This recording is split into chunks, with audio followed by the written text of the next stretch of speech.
this is Issue once again, and I'm back with another blog about love. This time, pag-usapan naman natin ng mga two-timer. Before anything else, wala akong pinatatamaan dito ha. Ito yung kadalasan lang naman nangyayari. Reality kumbaga. Masarap mag two-time, diba? Yung tipong dala-dalawa sila, tatlo-tatlo, minsan 10-10 pa nga eh. Pero minsan naisip ba natin kung anong epekto nito sa mga nasasaktan natin? Masarap mag two-time. Pag natapos ka sa isa, lilipat ka naman sa isa. Tapos sa iba naman hanggang sa magsawa ka. Tapos iiwan mo lang. Kasi may nakita kang mas gwapo o mas maganda sa kanya. Minsan pag nag-away kayo ng number 1 mo, damay-damay pati yung second, third, and so forth.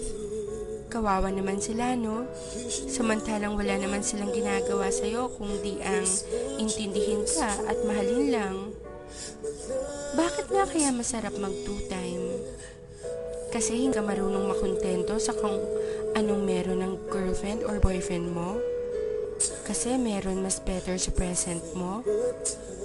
O baka naman kasi selfish ka, ayaw mong i-let go yung present mo if it's for your own sake kahit nasasaktan mo na siya.